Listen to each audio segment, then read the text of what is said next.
Buenas tardes a todos. Buenas tardes. ¿Cómo le va? ¿Cómo le va? ¿Cómo anda usted? Hace frío. Más o menos. No. ¿Qué tal? Sí. Estamos sumando el tono.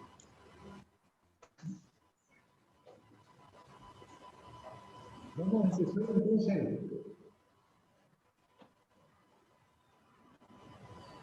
¿Les parece que empecemos? Perfecto.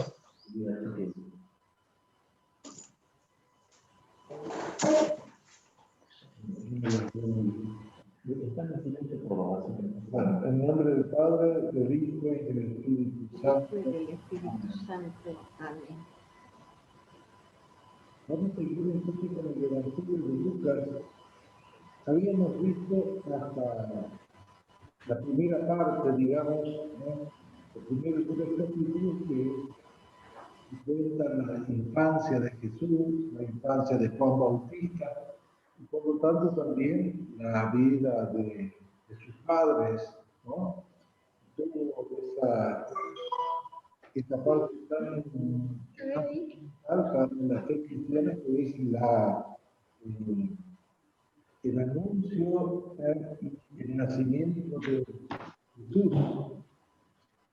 Sabemos que solamente 2 evangelios los relatan y por lo tanto es muy importante, especialmente para la comunidad cristiana.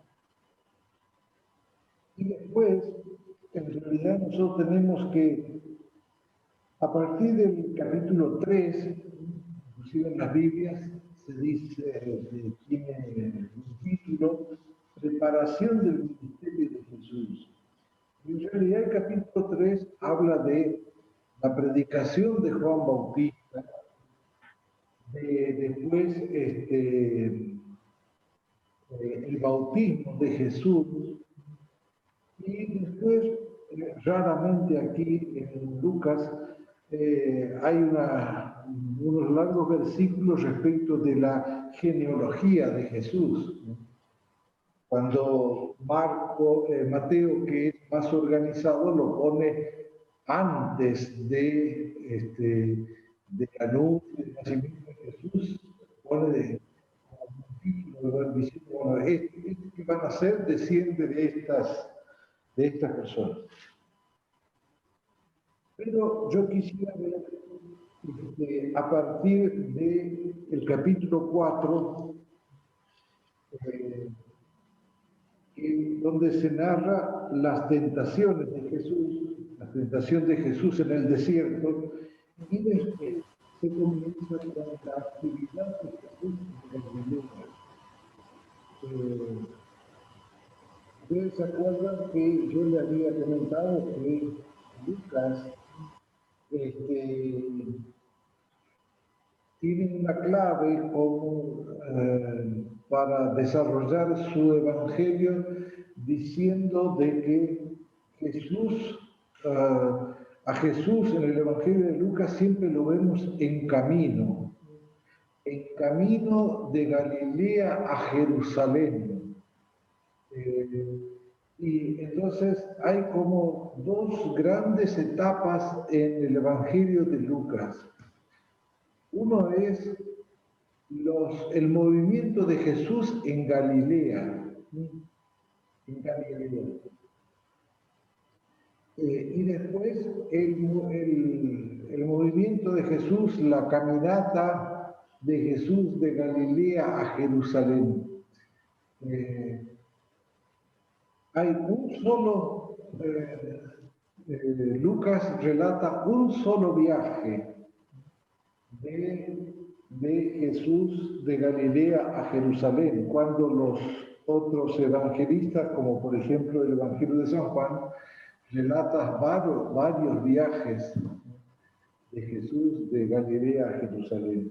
Pero aquí, en el capítulo 4 del Evangelio de Lucas, aparece el relato de las tentaciones de Jesús en el desierto. Y esto es compartido por los otros evangelistas también, aunque no con los detalles aquí que tiene Lucas, porque por ejemplo Marcos hace una pequeña mención solamente de este momento, y sin embargo Lucas tiene un relato muy hermoso de las tentaciones de Jesús. Las tentaciones de Jesús en el desierto. Fíjense que el primer versículo del capítulo 4 tiene una nota característica de Lucas y que se irá repitiendo a lo largo de grandes eventos en la vida de Jesús. Jesús lleno del Espíritu Santo. Esta expresión, lleno del Espíritu Santo, ya está cuando se hablaba de Jesús en la infancia de Jesús, ¿no es cierto? El niño iba creciendo y se fortaleció lleno de sabiduría y la gracia de Dios estaba con él. Aquí Jesús, lleno del Espíritu Santo, regresó de la orilla del Jordán y por lo tanto regresó de ese acontecimiento importante que es el bautismo por Juan Bautista. Este bautismo por Juan Bautista es como si dijéramos la bisagra que une el Antiguo Testamento con el Nuevo Testamento, porque Juan Bautista es el último profeta, podríamos decir, del Antiguo Testamento, el que está allí abriendo la puerta a esta nueva etapa. Y como le dice Juan Bautista en el Evangelio de San Juan, yo debería ser bautizado por ti, ¿cierto? Pero Juan Bautista entonces relata el bautismo de Jesús. Y es importante porque en todos los evangelios solamente luego del bautismo Jesús comienza a predicar, comienza su etapa, su vida pública, que le llaman la vida pública, ¿no es cierto? Como si Jesús hubiera tenido una vida privada. En realidad, él vivió sin darse a conocer en su pueblo, con su padre, con su familia, en un ritmo muy típico de un pueblo pequeño como Nazaret. Incluso un pueblo que no tenía fama de grandes cosas, como se menciona en el Evangelio. ¿Qué puede salir de Jerusalén? ¿Qué cosa buena puede salir de Jerusalén? No era de Nazaret, no era un pueblo que sobresalía en alguna cosa. Como por ejemplo hay otros pueblos que tienen otra fama, como una historia importante en la vida del pueblo, ¿no es cierto? Por ejemplo, los pueblos que están en torno al lago de Galilea, Cafarnaúm. Cafarnaúm, por ejemplo, es uno de los pueblos más primitivos del Oriente. Bien, entonces Jesús es bautizado y es como si dijéramos, necesita esta dimensión que hoy la vida cristiana lo toma como sacramental. Para nosotros el bautismo es el inicio de nuestra vida cristiana. Es la inserción en el misterio de Jesús y en el misterio de Dios. somos hijos de Dios, formamos parte de la vida de Dios por medio del bautismo. Este hecho fundamental siempre deberíamos volverlo a tener en la mente. ¿Por qué? Porque la vida cristiana es un continuo volver al bautismo, al origen, volver a mirar, volver a sacar todo este valor que tiene el hecho del bautismo. Inclusive uno podría decir todo lo que podemos llegar a ser en el futuro, en esta vida, como también en la vida eterna, ya está presente en el bautismo. Porque sabemos que el bautismo es una inserción en el misterio de la muerte y la resurrección de Jesús. Y por ese misterio nosotros llegamos a participar de la vida de Dios. De modo que en el bautismo está contenido todo lo que yo voy a llegar a ser en el futuro.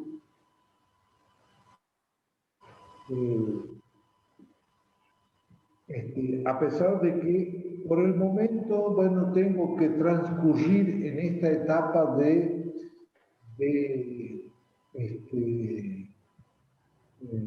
pecado, de miseria, de limitaciones, de aprendizaje, una cuaresma larga que se da en la vida hasta que yo llegue a ingresar a ese estado que es ser plenamente hijo de Dios.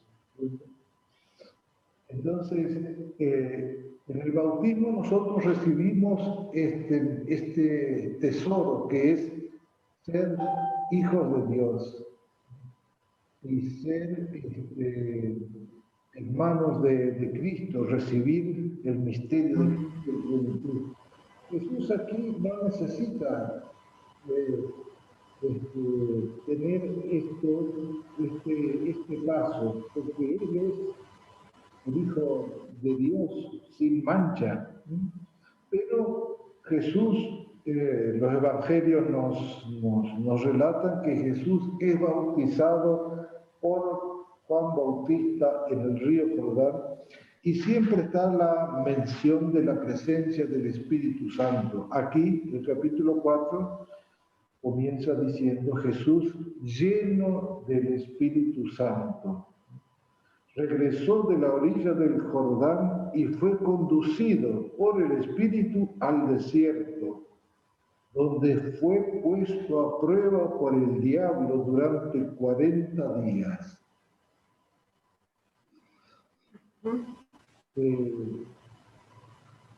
Lo importante de estos relatos de las tentaciones, como también aparece en Mateo y en Marcos, es el modo que lo presenta Lucas aquí, ¿no es cierto? Que ante las propuestas del demonio, Jesús siempre las recibe, las contesta, las responde con una palabra de Dios, con un mensaje de Dios, con una verdad de Dios. Sabemos que desde el libro del Génesis que uno de los atributos del demonio es engañar, decir una mentira como si fuera una verdad. Eso es lo que en el Edén le dijo la serpiente a Eva. Y entonces eso es lo que nosotros también vivimos, ¿no es cierto? Nuestra experiencia del mal, del pecado, en realidad es un engaño del demonio. Somos engañados porque somos nuestra conducta, nuestra esencia profunda está marcada por el pecado. Y a veces somos convencidos por el demonio. Somos convencidos no como si lo tuviéramos el demonio allí enfrente y lo viéramos, sino como somos convencidos por pequeños artilugios, por pequeñas debilidades, que van pintando nuestro corazón de distintas manchas. Jesús no se enfrenta con el demonio, pero no se deja convencer. Dice, luego el demonio lo llevó a un lugar alto y le mostró en un instante todos los reinos de la tierra. Le dijo, te daré todo este poder y el esplendor de estos reinos, porque me han sido entregados y yo los doy a quien quiero. Si tú te postras delante de mí, todo eso te pertenecerá. Si viéramos, si descubriéramos, si nos preguntáramos, el demonio aquí hace tres grandes tentaciones. Primero, la primera tentación va dirigida al poder. Te voy a dar todo este poder. Después, ¿cuál sería la segunda tentación? Después el diablo lo condujo a Jerusalén, lo puso en la parte más alta del templo y le dijo, si tú eres hijo de Dios, tírate de aquí a abajo.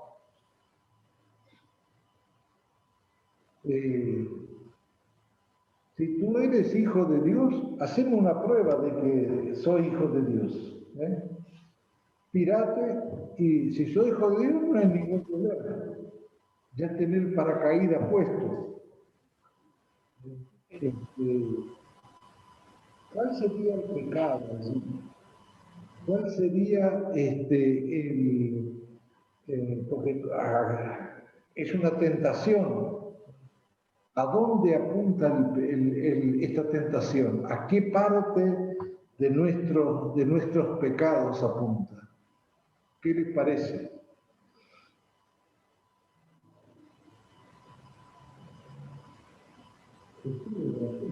No tentarás al Señor tu Dios, no lo desobedeceré, no haré las cosas que no quiere que haga. Sí. ¿Cuál es el pecado? ¿Cuál es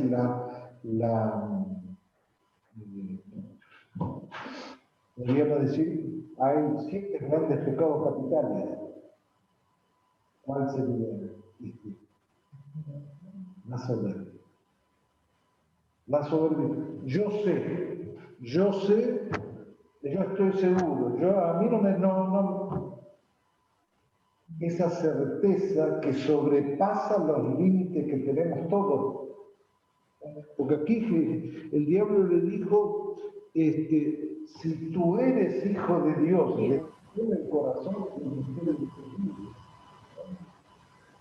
si uno dice, no sé, yo estoy orgulloso de ser quien soy, de tener tal apellido.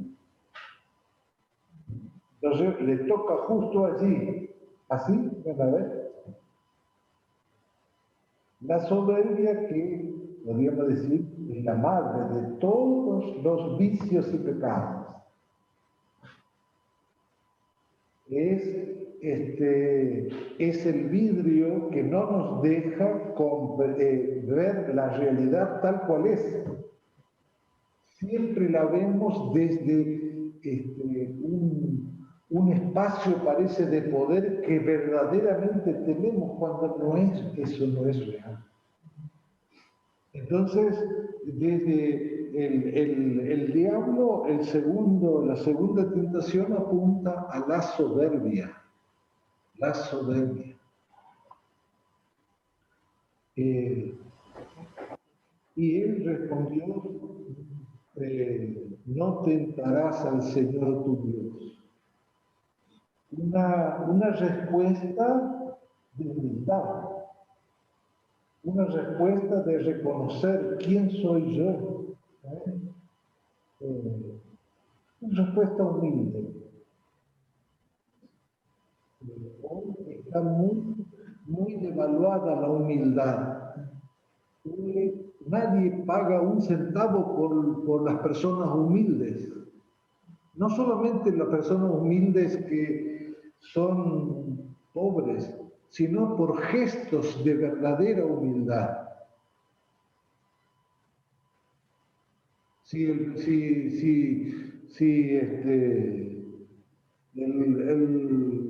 La sociedad, el gobierno,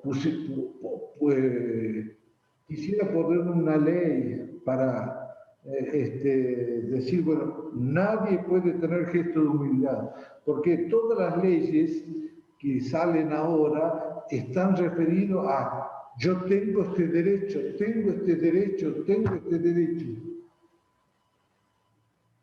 Como si fuéramos solamente una sociedad de individuos con derechos, nada más. Pero no es así, no es así, no es así. Una sociedad que se construye solamente con derechos está encaminada a la ruina, porque no ve la otra contraparte, porque lo que construye la verdadera sociedad, lo que construye la fraternidad, la vida humana, es derechos y deberes.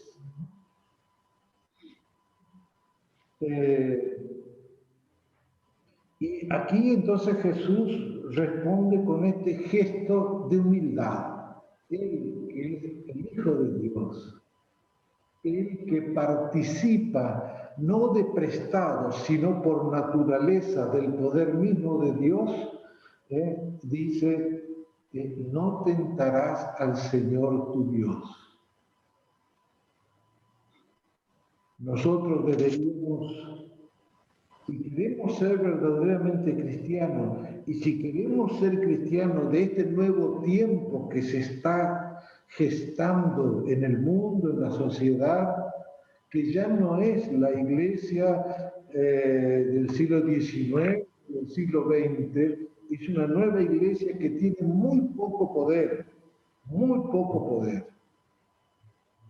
Pero si queremos participar de esta nueva iglesia, debe ser con gestos de verdadera humildad. Debemos tratar de volver a sacar la humildad y ponerlo como un estandarte inmenso para la vida cristiana. Nuestra persona, nuestra vida cristiana se muestra con verdadera profundidad y con verdadera honestidad en los gestos de humildad. Y los gestos de humildad imitando a Jesús, imitando a Jesús. Estamos leyendo nosotros en el comedor un libro en este momento leemos 2 libros en el comedor nuestro, ¿no es cierto? Al mediodía leemos un libro sobre San José. Y a la tarde, a la noche, leemos un libro sobre es una historia de los fundadores de esta organización que hay, que se llama, ¿cómo se llama esto que hay acá? Antes de llegar al Cadillán, que recibe a los chicos drogadictos, ¿sí? Los hogares para drogadictos, así, ¿no es cierto? Bueno, estamos leyendo cómo se inició eso. Y en realidad, en el corazón de esa misión, de esa fraternidad que surge, que tiene algo que ver con con Chiara Lubick, en el medio de eso... La Facenda. La Facenda. Gracias. ¿Cómo nació la Facenda? Hay un sacerdote que desempeñó casi toda su misión en Brasil. Y este sacerdote fue como impulsado por Dios a tratar de cumplir cada día el Evangelio. El Evangelio que tocaba cada día, él se preocupaba por tener gestos que mostraran eso. Y a raíz de estas cosas se fue juntando en su parroquia distintas personas que le comenzaron a seguir, incluso no solamente de Brasil, sino gente hay la historia de un muchacho de Europa, creo que de Alemania me parece, que lo sigue, pero el corazón de esto es que este padre leía el Evangelio y tomaba alguna frase, decía yo, esto tengo que reproducirlo. Claro, con esta valentía y con esta humildad se metió en grandes líos también, que Dios lo sacó adelante. Porque, por ejemplo, una vuelta, no sé, vino una persona diciendo, bueno, ya no tengo más, necesito ayuda, no tengo más casa, no tengo más familia, no tengo nada. Y el padre lo recibió en la parroquia, hasta que, bueno, después compartió con sus fieles la situación esta, hasta que le ayudaron, pero así en muchas ocasiones. Y fue creando esta conciencia de, fíjense que qué simple, que tratar de concretar en un gesto el Evangelio. Bien, aquí Jesús entonces también trata de responder a esta situación de prueba, porque estas tentaciones, como aparecen en los evangelios, siempre están en el inicio, son como la puerta del ministerio de Jesús. Después del bautismo está el momento de las grandes tentaciones y luego comienzan las grandes predicaciones de Jesús. Entonces Jesús responde aquí en esta segunda tentación con humildad. Este gran estandarte que deberíamos ponernos nosotros como meta, tener gestos de auténtica humildad, porque también podemos tener gestos de falsa humildad,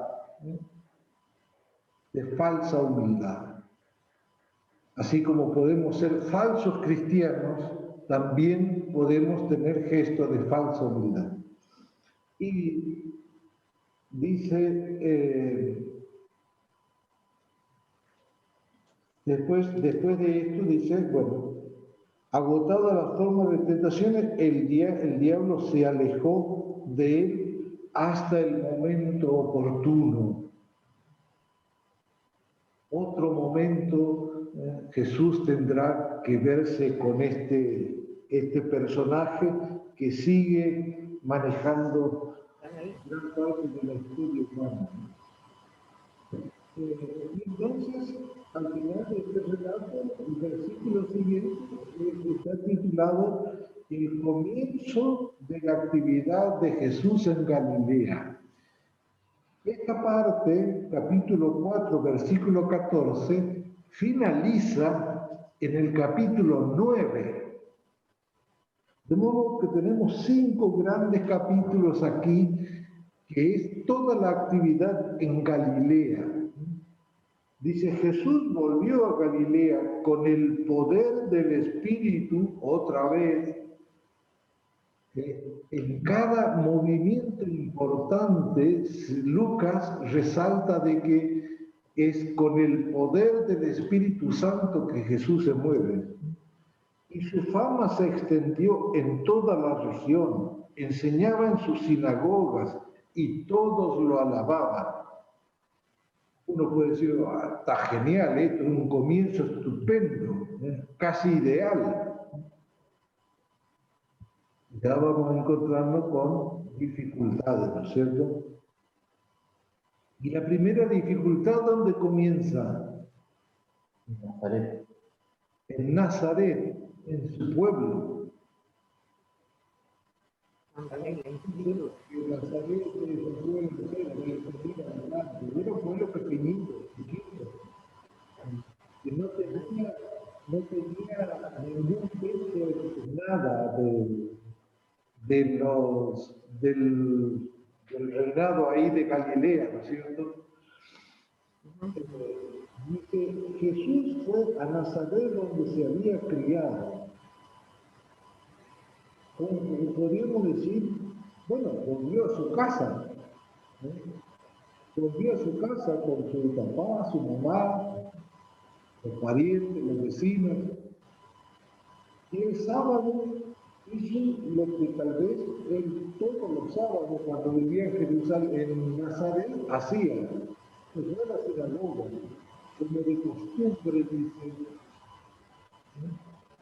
El sábado entró como de costumbre en la sinagoga y se levantó para hacer la lectura, pero no era la primera vez que él hacía la lectura en la sinagoga, porque si aquí nos encontramos con un Jesús que está bordeando los 30 años, el judío desde los 13, 14 años podía participar de la liturgia de la sinagoga y tenía derecho a las lecturas bíblicas. Entonces, esto que Jesús hace en la sinagoga de su pueblo, por lo tanto, de la sinagoga de su pueblo con todos sus compueblanos allí presentes. Y lo que hace es, aquí lo que dice es como de costumbre, digamos que no fue la primera vez.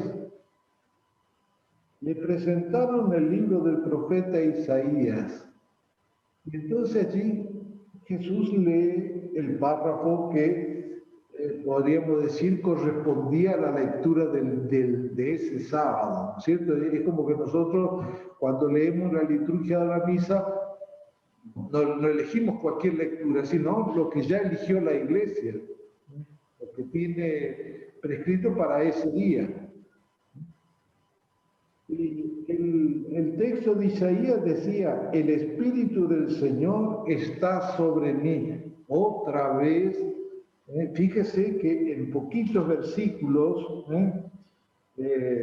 en apenas 10 o 12 versículos, se hace por tercera vez la referencia al Espíritu Santo, pero no el Espíritu Santo que está en cualquier lado, qué sé yo, no, que está sobre mí. En el capítulo 4, Jesús lleno del Espíritu Santo. Y después se dice, Jesús volvió a Galilea con el poder del Espíritu.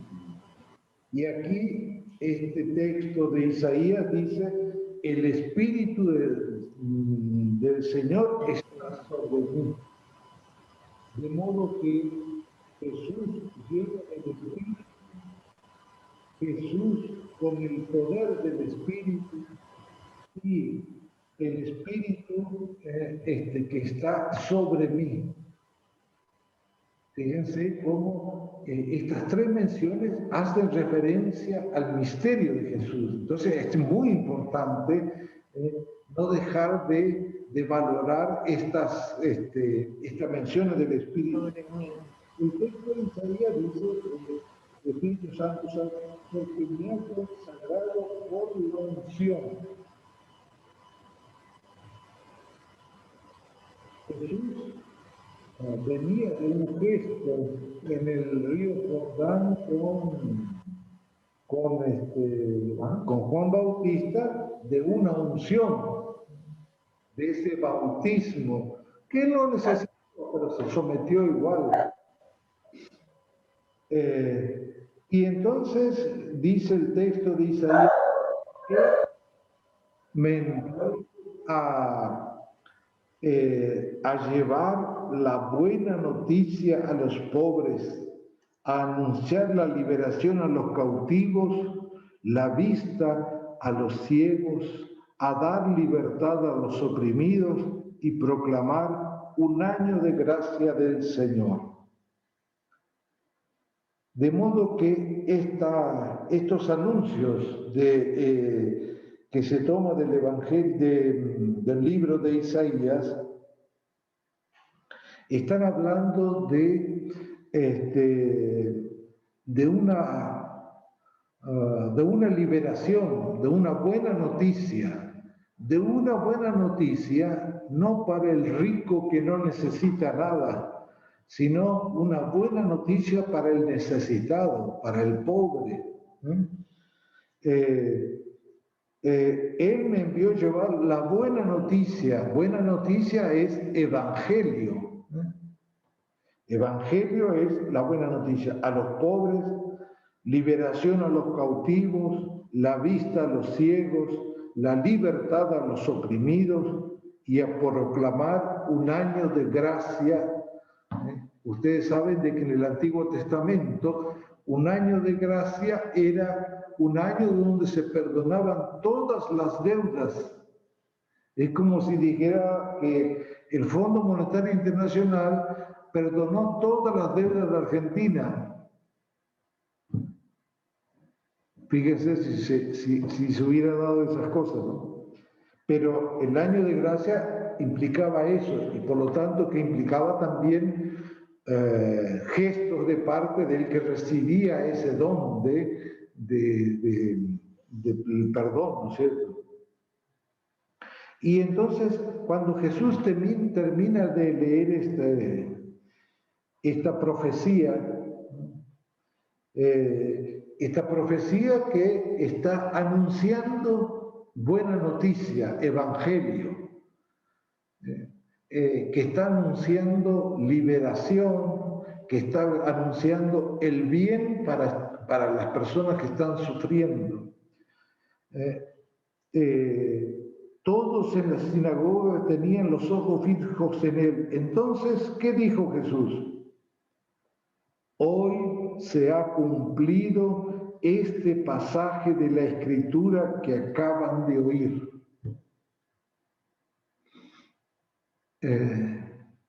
Nosotros que tenemos la posibilidad de leer desde el inicio el anuncio de la vida de Jesús, de Juan Bautista, esta remarcación que hace Lucas de que se cumple lo que Dios había prometido, aquí entendemos enseguida a qué se refiere. Hoy se ha cumplido el pasaje de la Escritura. Jesús dice, se cumplió tan bien que yo estoy haciendo vida este anuncio. Yo encarno este anuncio profético de Isaías. Por medio de mi vida se va a cumplir lo que Dios prometió aquí. Como diciendo, yo traigo esta liberación, yo soy este evangelio. Esto es muy importante que lo miremos así, ¿no es cierto? Jesús no solo, él dice, hoy se ha cumplido este pasaje que acaban de oír. Lo que le estaban escuchando podían decir, pero ¿dónde? No vimos nada todavía. Y entonces uno puede decir,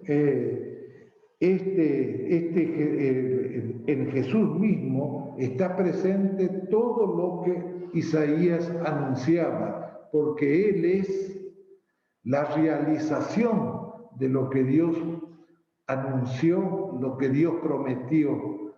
Jesús lo va a ir realizando por medio de sus gestos, de su vida, ¿no es cierto? Y bueno, después, como todas las cosas, aquí también aparece una reacción típica de que tenemos nosotros, ¿no es cierto? Es como si dijéramos, mira, está todo muy lindo, pero si yo no lo veo, no lo creo. Así que no me venga con tantas cosas de que esto, que aquello. A ver, empecemos a ver las cosas y entonces te voy a creer. Sus vecinos, sus amigos, sus compatriotas, todos daban testimonio a favor de él y estaban llenos de admiración por las palabras que salían de su boca. Pero decían, ¿no es este el hijo de José?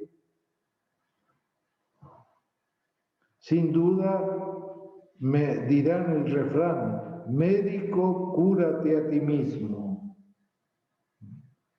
Es como decir, mire, este muchacho es de acá, es nuestro vecino, lo conocemos desde chico, sabemos quién es.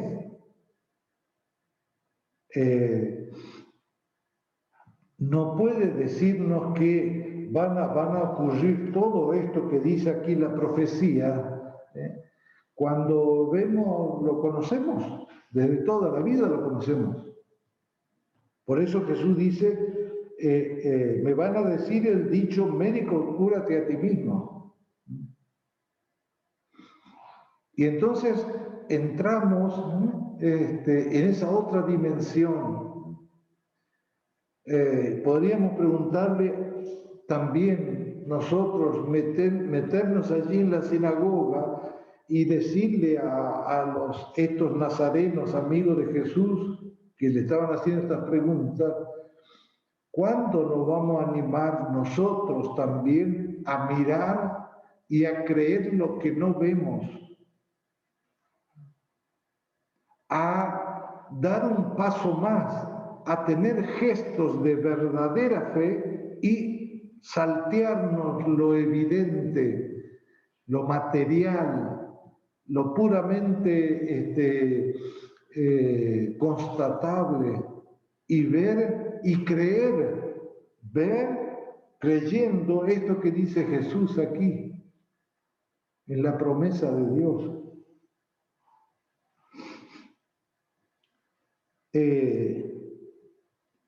Le decían, realiza aquí en tu pueblo, en tu patria, todo lo que hemos oído que sucedió en Cafarnaúm. Jesús hizo algunas cosas en Cafarnaúm y ya corrió la bolilla.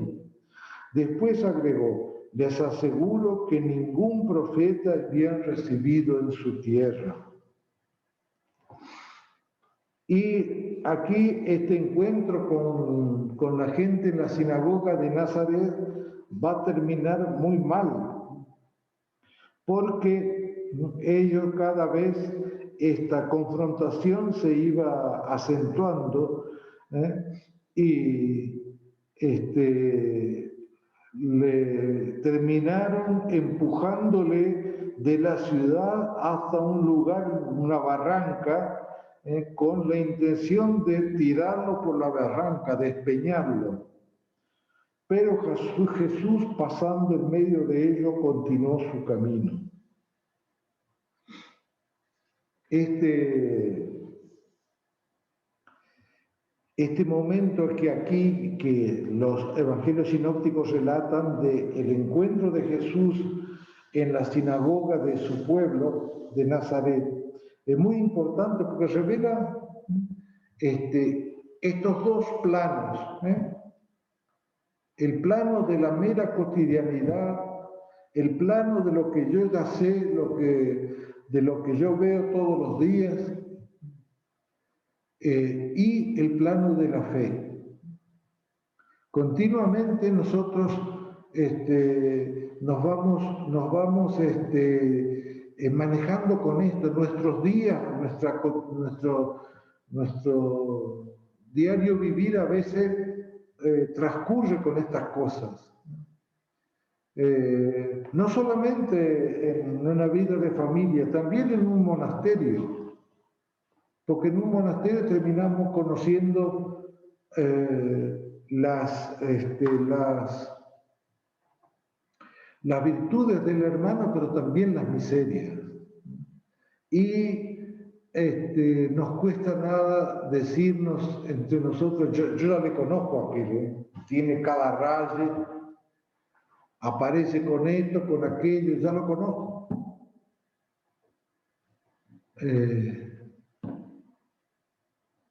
Y puede ser que sea cierto, nosotros podemos describir los defectos de los otros con todo detalle y certificar que esta persona es así y asá y asá.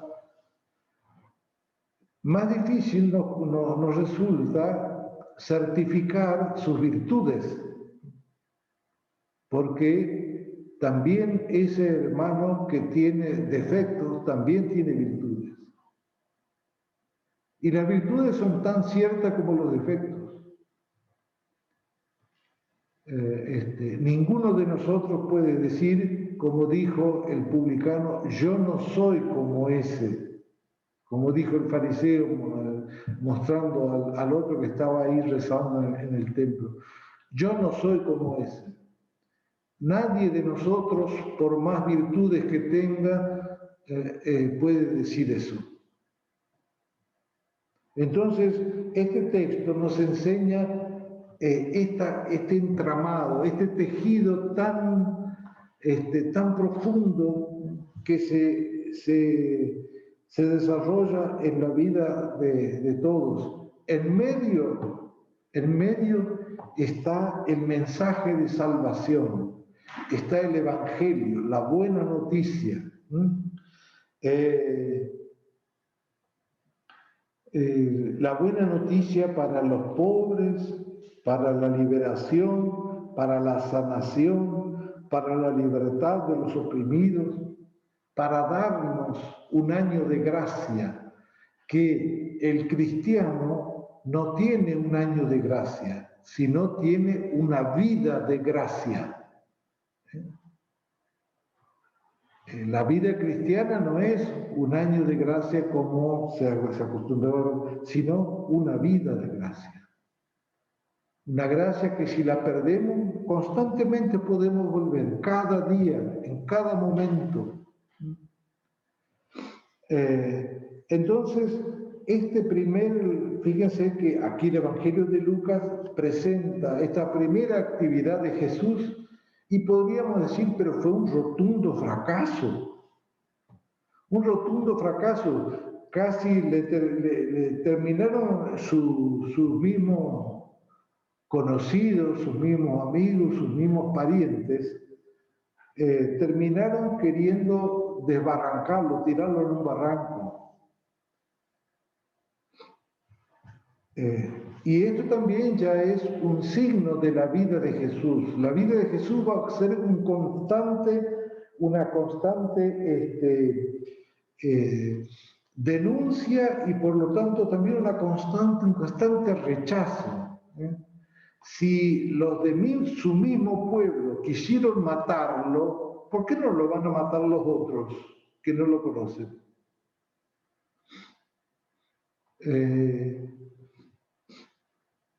Incluso uno podría ampliar este ejemplo que le pasa a Jesús aquí y decir, nosotros, cristianos de hoy, estamos demasiado acostumbrados a creer que como soy cristiano yo quiero que me pongan en el pecho las medallas de virtudes, las medallas de...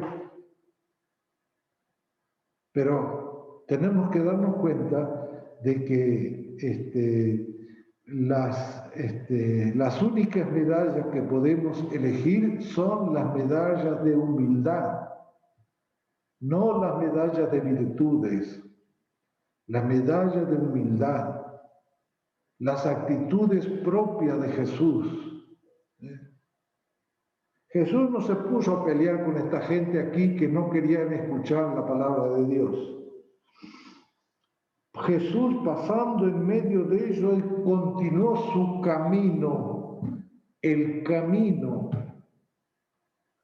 Todos tenemos un camino, el camino de la vida, el camino del bien, el camino de la humildad, el camino de la caridad. ¿Cuántas veces nosotros vivimos deteniendo nuestra vida en pequeños pozos de frustración, de amargura, de bronca, de enfado, de frustración? Y nos quedamos detenidos en esos pozos.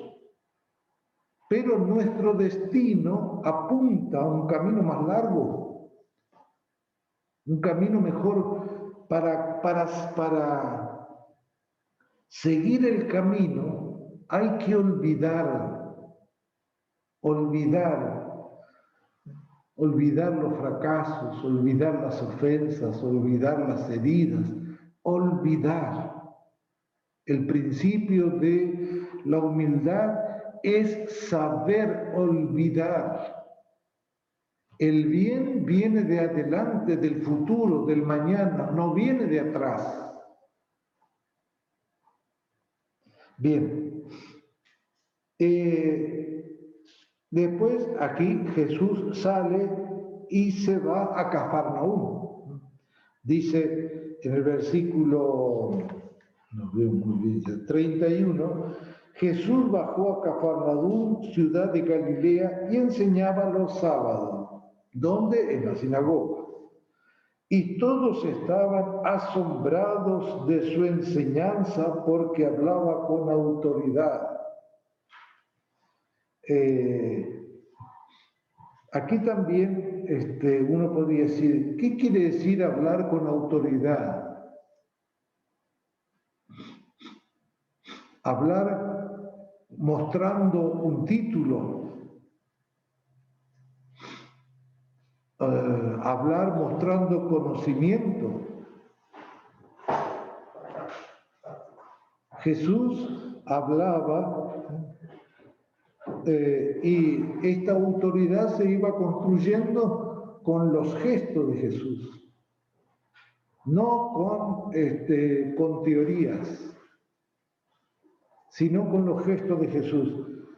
Es lo que dice la profecía de Isaías, ¿cierto? El Espíritu del Señor está sobre mí porque me ha consagrado por la unción y me envió a llevar el Evangelio, la buena noticia. Jesús hace eso.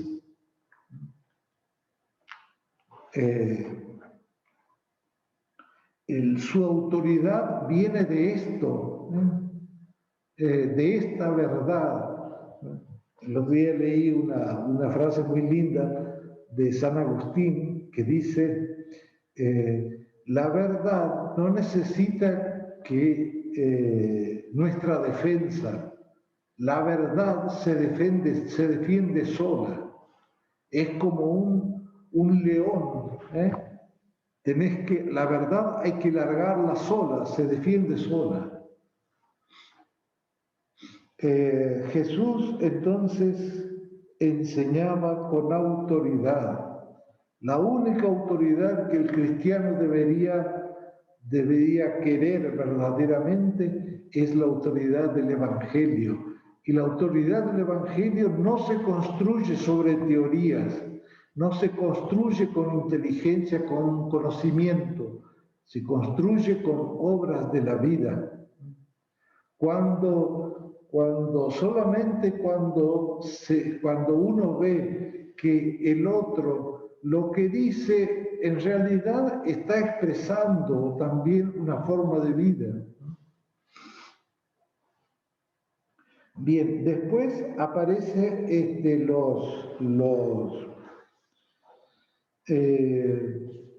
aquí en el relato, el capítulo 4, continúa con unos relatos de curaciones. Aquí, por ejemplo, en el versículo 33 dice, en la sinagoga, se refiere a la sinagoga de Cafarnaúm, había un hombre que estaba poseído con un espíritu de un demonio impuro. Y entonces, bueno, Jesús le sana a este hombre. Después también le sana a la suegra de Pedro. Y después se relata diversas curaciones. En el versículo 42 dice, cuando amaneció, todavía estamos en Cafarnaúm, ¿no es cierto? No, ese es el lugar donde está ubicado todos estos relatos. Cuando amaneció, Jesús salió y se fue a un lugar desierto.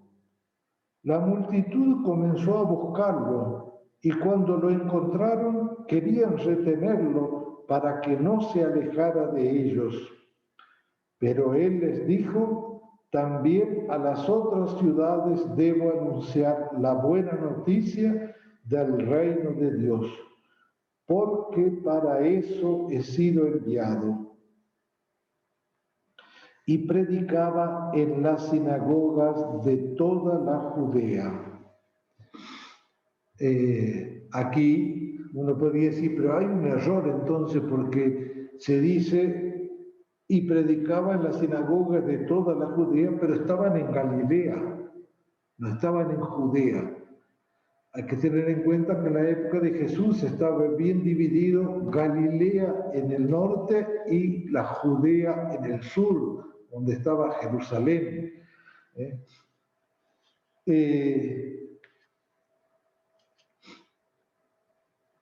El versículo 42 hace mención a esto que Lucas le gusta mencionar varias veces.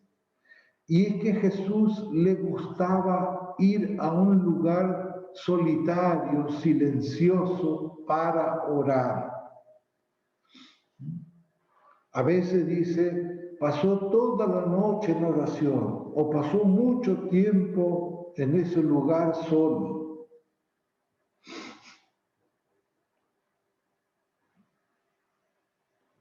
Podríamos preguntarnos nosotros,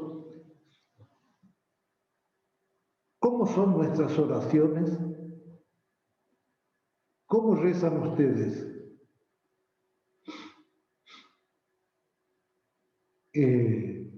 La oración es simplemente repetir unas fórmulas que yo ya sé.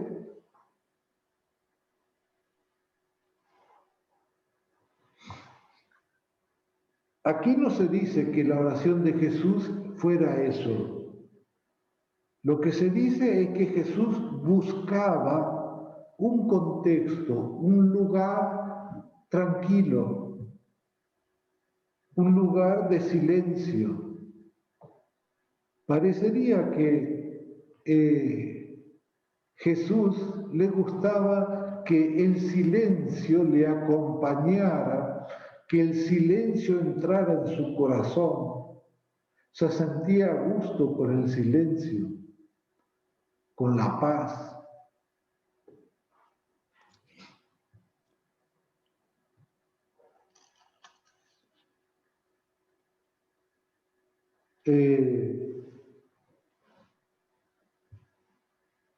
A raíz de todas las cuestiones culturales y de una época, ha quedado muy marcado que la oración, la vida de oración, es repetir algunas fórmulas, repetir algún texto que ya me lo sé de memoria, sino cuántas veces nos encontramos en una misa rezando el Padre Nuestro, pero nuestra cabeza y nuestro corazón están en otro lugar.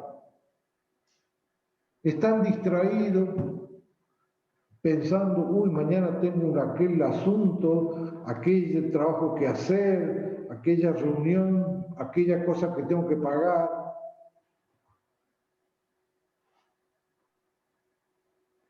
¿Cuántas veces nos encontramos con esta experiencia de vivir distraídos de nosotros mismos y por lo tanto vivimos descentrados?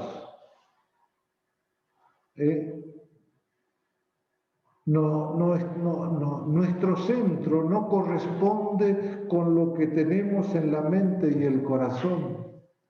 San Benito dice, los monjes cuando van a rezar tienen que tratar de que su corazón coincida con lo que dice su lengua. Y la lengua está recitando los salmos. Y mi corazón tiene que estar presente en los salmos. Y estar presente en los salmos no es fácil, porque los salmos son de alegría, de dolor, de promesa, de agradecimiento, de enfermedad.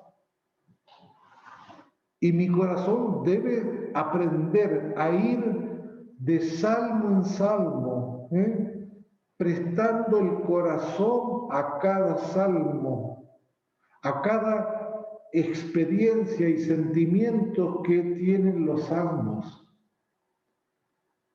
El Salmo 50 es de un pecador. Y entonces yo no puedo rezar el Salmo 50 pensando, no sé, en otra cosa. No, tengo que meterme en el corazón allí de ese sentido. Jesús, si queremos seguirle a Jesús, imitarle a Jesús, si queremos tener gesto como Jesús, tenemos que aprender de Él a rezar. Tenemos que aprender a encontrar lugares de silencio, soledad, donde no hay nada que me distraiga. Tener la valentía de estar presente ante mí mismo, ante lo que hay en mi interior. Y puede ser que en mi interior haya soledad, que haya dolor, que haya frustración, o puede ser que haya simplemente vanidad, estar dispersos. Ocupo mi tiempo viendo novelas, nada más, no otra cosa. Pero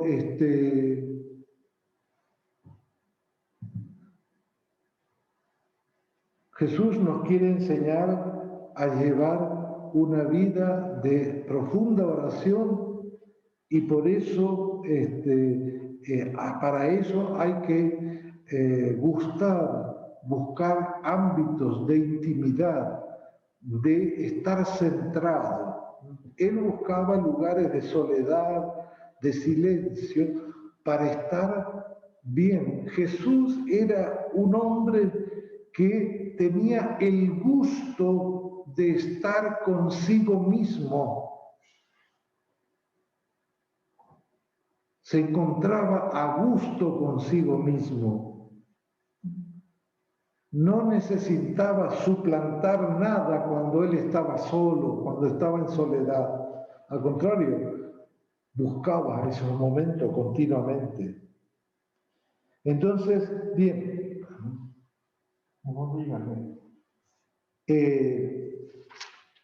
Fíjense, hicimos un pequeño pantallazo, una muestra de, le seguimos a Jesús en distintos momentos. En este momento del relato de las tentaciones en el desierto y el modo en que Jesús responde a las tentaciones,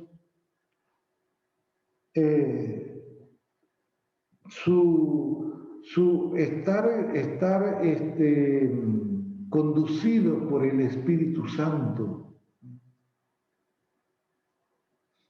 Nosotros deberíamos ser expertos en el Espíritu Santo, porque no existe vida cristiana que pueda estar al margen del Espíritu Santo, incluso si yo no lo siento, incluso si yo no lo percibo, porque toda vida cristiana hoy se realiza por medio del Espíritu Santo. Él es el verdadero obrero que hace surgir la vida, el gusto, el deseo. El Espíritu Santo es el que hace brotar los gestos de caridad.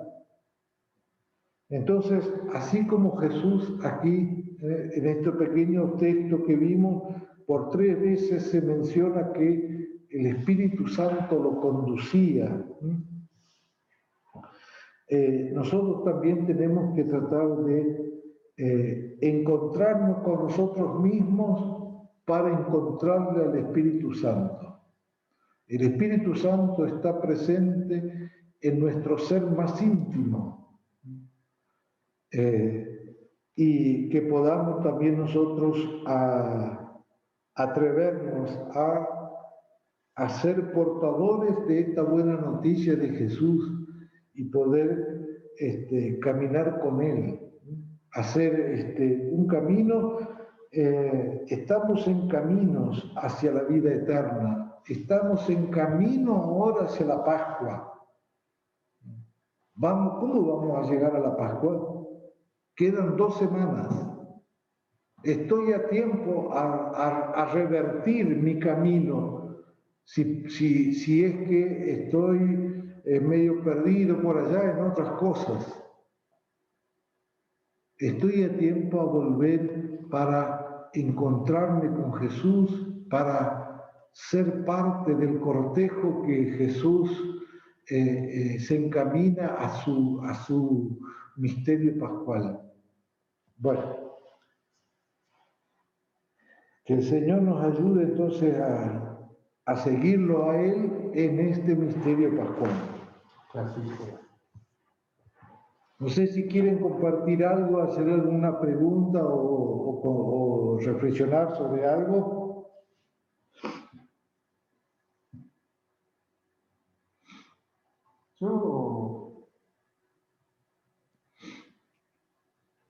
Dale, Ricardo. Lo que quería preguntar era lo que quedó ahí, que usted dice que tanto Lucas como Mateo dicen que él va a Judea. Él de Galilea se va directamente a Judea a seguir la prédica.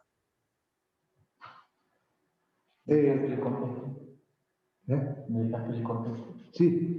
Hay una aclaración en la Biblia de Jerusalén sobre el tema, Ricardo, que dice que en realidad se refiere a Judea como todo el reino judío, que incluye Galilea y Judea.